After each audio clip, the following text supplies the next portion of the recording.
Welcome, everyone. I am Annika Isagary. I'm Communications Director with the Committee to Protect Healthcare. I'm grateful to have you all here today.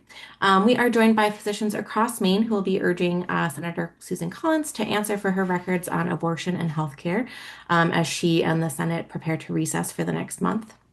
Before we begin, I'd like to note that the physicians speaking today are doing so as individuals and with us, the Committee to Protect Healthcare, not necessarily on behalf of any employers. So you're respectfully asked that you please only refer to them in any coverage as they introduce themselves. And please do not include any employment information unless they expressly share that. So thank you in advance for being mindful of that. Without further ado, I will introduce our first speaker, Dr. Patty Hymanson. Hello, it's nice to not see everybody, but be here with you. I'm a neurologist who practiced on the Seacoast for almost 30 years, inpatient and outpatient, then a 4-term Maine state representative, serving parts of York, Wells, Sanford, all of Algonquin, House Chair of the Health and Human Services Committee and the Appropriations Committee in my last term. Now I stay involved with the Maine Medical Association. I'm on the board of YCCAC, the York County Community Services Hub, which includes a health, dental, and behavioral health clinic. I'm also on the Maine Death with Dignity board. I'm joined by fellow Maine physicians today as the U.S. Senate prepares for a month-long recess, during which time we hope we'll hear from Senator Susan Collins about what she's doing to fix the healthcare crisis facing our state and the nation, crises she'd helped to create. As Senator Collins returns to Maine for weeks on end, there's no better time for her to answer some of the questions we have for her on healthcare. And we have quite a few. The first question I'd like to ask Senator Collins is, how can she not regret her vote to confirm Brett Kavanaugh to the Supreme Court? Susan Collins used to claim to support reproductive rights. As a physician, I trust women, and I appreciated that sentiment.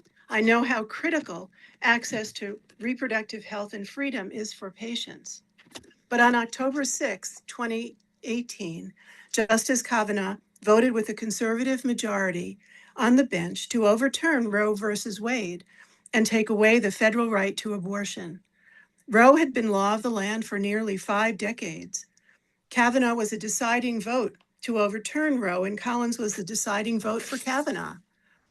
It seems like someone who claims to support reproductive rights would regret that vote. But in June, Senator Collins told reporters, quote, "I do not regret that vote." And she went even further after that, saying, quote, "I would vote for him again, yes." As a physician, as a Mainer, as a woman, I find Senator Collins' lack of remorse deeply troubling.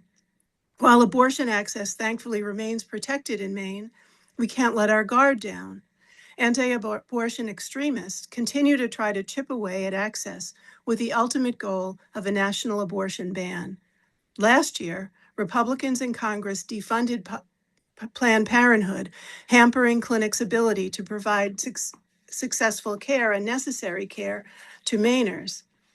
Republicans like Senator Josh Hawley are trying to restrict access to mifepristone, a move that would make it more difficult for Mainers, particularly in rural areas, to get abortion care. And now the Senate is considering whether to confirm Todd Blanche as Attorney General, who has said he'll roll back abortion access nationwide. It's critical that we send a champion for reproductive rights to the U.S. Senate next year. Troy Jackson has become such a champion. As Maine Senate President in 2023, when I was in the House, Troy Jackson helped enact a law in our state expanding access to abortion. He's committed to restoring the federal right to abortion. So as Senator Collins returns home for recess, we urge her to answer for her record on reproductive health. Next, I'd like to introduce Dr. Nesson.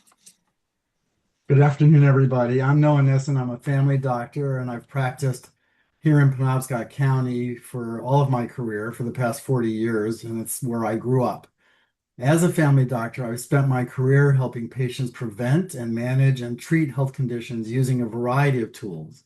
And one of the most important tools we have is prescription drugs. Unfortunately, their skyrocketing cost has made it harder and harder for our patients to access the medications I know they would benefit from. I've had patients cut pills in half. I've had patients skip doses to make a prescription last another week. I've had patients tell me that they're choosing between filling a prescription and paying for groceries or for heating their home.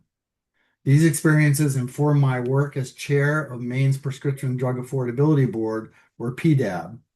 As part of the PDAB, I saw firsthand that there are practical evidence-based steps states can take to shine a light on excessive drug prices and protect patients from unaffordable medications.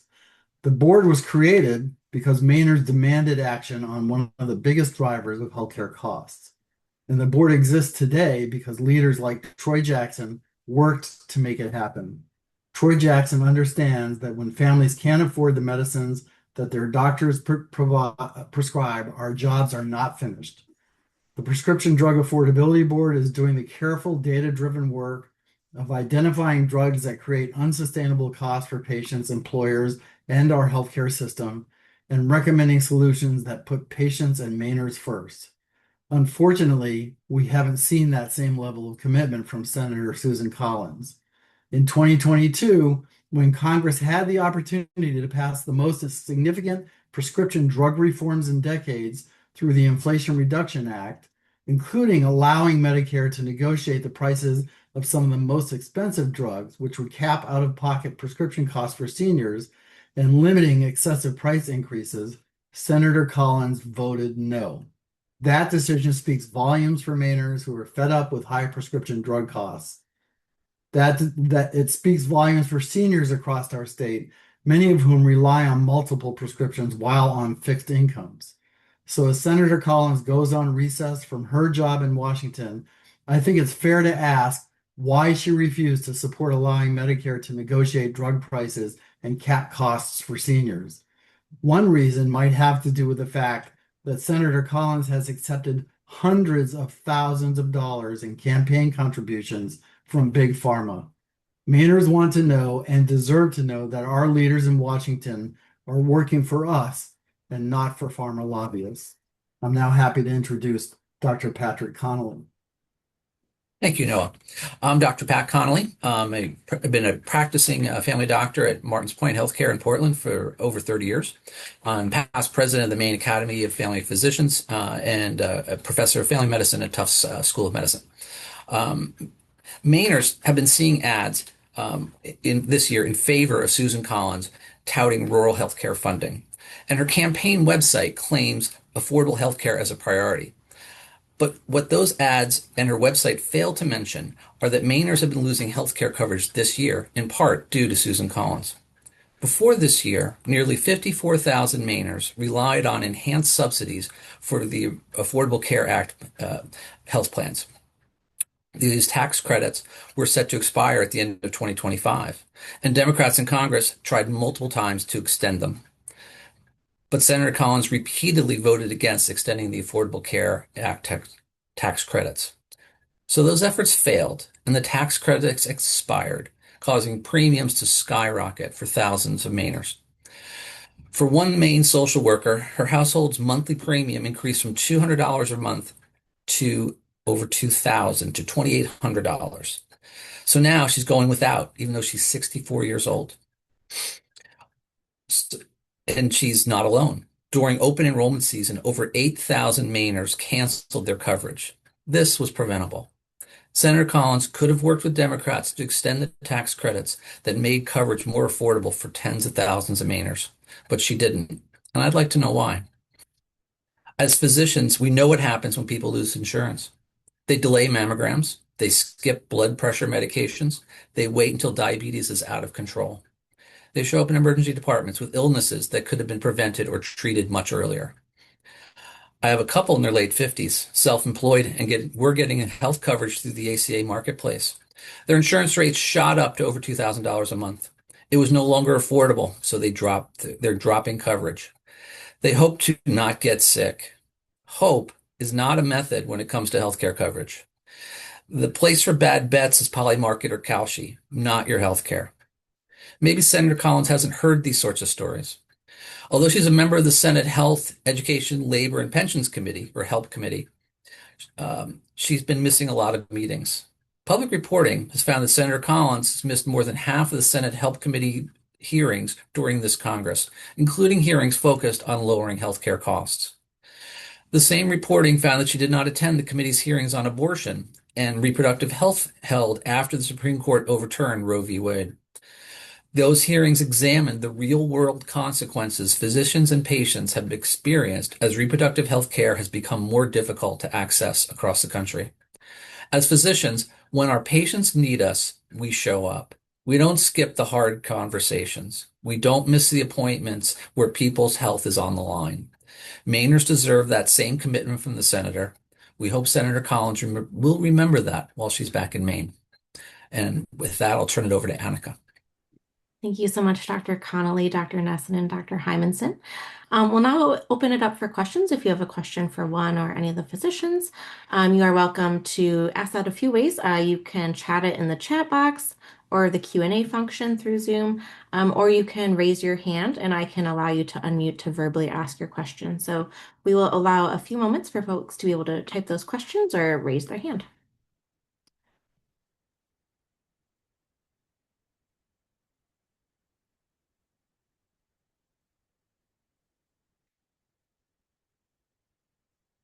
I had one chatted just to me. I'm going to share it with you all. Copy and paste it in the box. Acting Attorney General Todd Blanche has reportedly promised anti-abortion activists that he plans to roll back abortion access even in states where it's protected.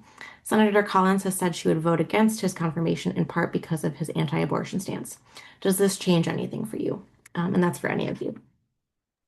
I can say that I wasn't surprised that Senator Collins announced her decision to vote against him after senators on the committee, Senators Connolly and Senator Tillis announced that they were going to vote to recommend his confirmation. I think her announcement of her vote came once it was clear that the Republicans have enough votes to confirm him as Attorney General. So I think it's, to me, a show vote on her part and not meaningful leadership, which is what we desperately need in these times for healthcare. Thank you, Dr. Nesson, and thank you for that question. Oh, Dr. Connolly, did you want to I that? was adding Yeah. the original sin in this conversation was the Kavanaugh nomination and the overturning of Roe v. Wade, which I thought she was for so much of her career, and to everyone knew that Kavanaugh was likely to do this, and she decided to vote for him anyway. I think that's, to me, was inexcusable. Absolutely. And that's a great segue to the next question that I received. How did you feel when Senator Collins voted to confirm Justice Kavanaugh? And how did you feel when he then helped overturn Roe? Again, that's for any of you. I was incensed. I watched the hearings. I watched the long floor speech that Senator Collins made, uh, trying to justify her vote for Justice Kavanaugh, and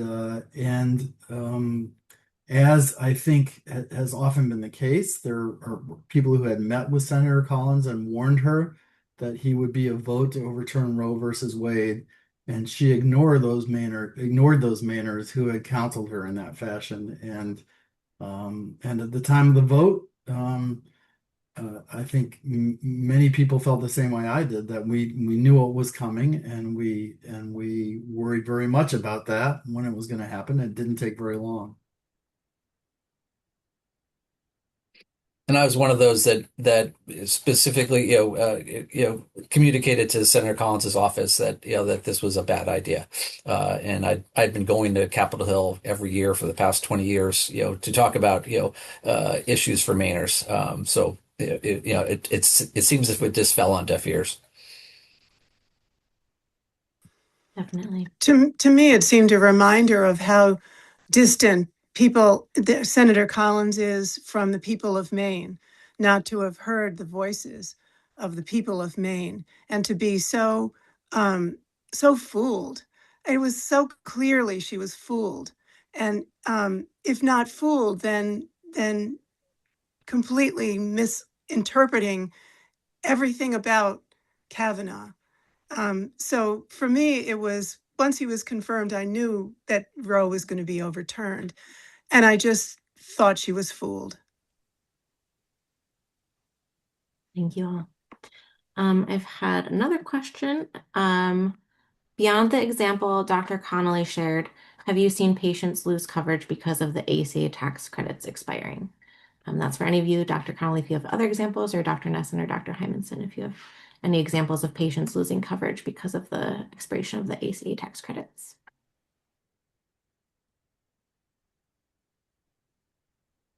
Well, my role these days is less on direct patient care and more overall um, support of teams providing that care. And I certainly hear stories of many individuals who've given up their insurance because it became all of a sudden unaffordable. And again, I think as we described, Senator Collins' failure of leadership last December in supporting the ongoing tax credits for the Affordable Care Act plans, for the marketplace plans, leads to these impacts on Mainers and in their day-to-day lives and in the costs of living for them. This is something people simply can't afford when your premium doubles or triples, or in the case that was described, increases by tenfold. That's not something people can absorb these days, and it has real life immediate effects on their health and well-being. And I'm not a practicing physician, so I can't tell you a patient story, but I am quite sure that there are practicing physicians out there who can give you stories like this. If you're interested, I think if you contact the Maine Medical Association, they may introduce you to someone who has stories like this. I will say that just this morning, a friend of mine who works in Elliott was stung by a bee and had an anaphylactic shock, stopped breathing. He's a landscaper with two kids and was taken to the emergency room. He has no insurance. This was the story of bad luck, and we shouldn't be riding on bad luck in order to be Americans who have good health. What kind of country are we that we don't give people their health like this? Now, I imagine he'll have a GoFundMe page. What kind of country are we where we make people have GoFundMe pages to pay for their health care? It's atrocious. I've been volunteering at the Portland Community Free Clinic ever since it started, and I started practice back in 1993. And it's meant for people who don't have health insurance and don't qualify for Maine Care or for Medicare. I kept hoping it would go out of business when we got the Affordable Care Act and expanded coverage, but unfortunately, it keeps going. I was working there this past Monday. I went over there after my regular office hours. Um, and my first patient was a cook in a local restaurant, who I had just been at that restaurant the previous day for their grand opening. And he doesn't have health coverage because they can't afford it. So to get affordable coverage for every Mainer should be the top priority for Senator Collins. Absolutely. Well, I hope she hears your messages. I'm not seeing any other questions, so we'll go ahead and conclude. But thank you all so much, Dr. Hymanson, Dr. Connolly, and Dr. Nesson, for speaking up for your patients, for speaking up for all Mainers, and for making sure that Senator Collins knows, what's happening in the state, and is reminded of the healthcare crises that she's helped create. So, thank you all again, and thank you to all of the members of the media who joined. We appreciate you being here. If you'd like a copy of the recording, please send me an email where you RSVP at annika@committeetoprotect.org. I'll get you a copy of that later this afternoon. But again, thank you for being here. Thank you all so much for your time and your advocacy. I appreciate it. Have a great day. Thank you.